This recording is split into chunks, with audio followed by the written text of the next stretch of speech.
Force Kasanag International kasama pa ang mga kongresistang si Eric Yap at ang congressman na si Edwin Garjola sa di umunay illegal na kikipagsabwatan sa DPWH para sa di umunay kickback nila sa government Ayan, project bulabog na ang mga nagkakahalaga kaso mo. ng 50 billion pesos. Mismong dumulog sa tanggapan ng Ombudsman sa Quezon City ang Samahan Task Force Kasanag International para formal na bigyan ng linaw ang lahat ng mga kinasasangkutan ni Zaldico at ng ilang pang mga kongresista patungkol sa napakalaking government project na nagkakahalaga ng 50 billion pesos na bukod raw sa minadali at ang lang pa hindi natapos, ano raw ang nangyari sa proyektong nagiba lamang makalipas ang ilang mga taon. yan. Ayon mismo sa full report mula sa Noon Break Balita, 3 kongresista posibleng maharap sa kasong graft and corruption. Hiniling ng isang grupo kontra katiwalaan sa ombudsman na imbestigahan ang 3 party list congressman sa kasong graft and corruption. Kinilala ang 3 kongresista na sina Eric Yap, Zaldico at Edwin Garjola na nakasaad sa reklamo ng Task Force Kasanag International na ipinarating sa ombudsman na ang 3 kongresista ay lumabag sa Anti-Graft and Corruption Practices Act. Ang nasabing reklamo ay nag-ugat sa isang proyekto na Landslide Slope Protection System o LSPS. Isang proyekto na naglalayong maproteksyonan o mapigilan ang pagbagsak ng mga bato mula sa bundok ng Cordillera noon pang taong 2018. Ang proyekto umano ay pinondohan ng halagang 50 billion pesos para sa gastusin at ipambili ng mga materyales kagaya ng bakal at iba pang kagamitan sa paggawa ng panangga sa mga falling debris na bumawagsak mula sa bundok ng Cordillera Administrative Region. Sinabi ni John Chong, Chairman at Pangulo ng Task Force Kasanag International, na nakipagsabwatan umano ang 3 kongresista sa ilang opisyales ng DPWH sa pagmamanipula at pagkontrol sa bidding ng mga proyekto ng ahensya. At may pagkakataon pa di umano na humingi ng cash advance para sa proyekto ang mga ito upang ibigay sa mga kontratista.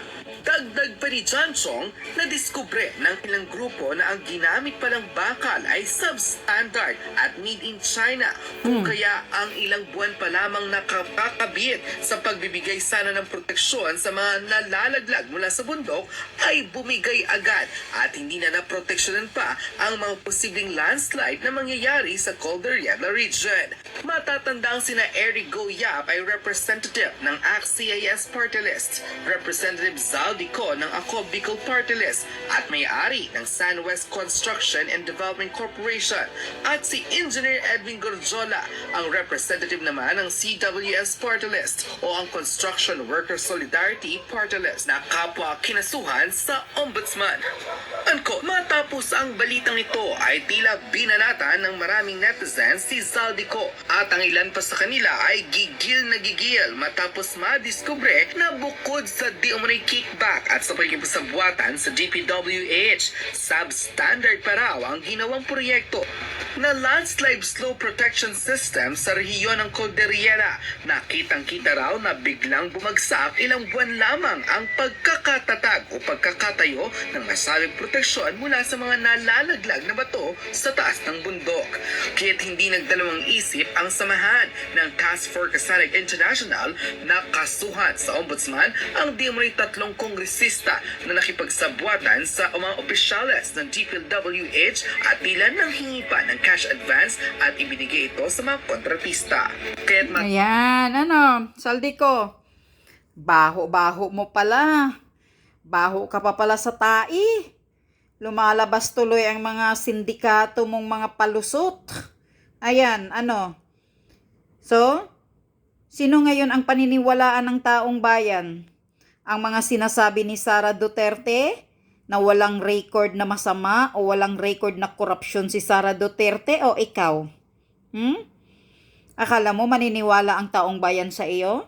Ayan, kaso mo sa ombudsman. Ito pala, isa pa ito. Binulgar na nga ni Joel Villanueva ang mga kasong kinasasangkutan mo. Dami mo palang mga kagaguhan.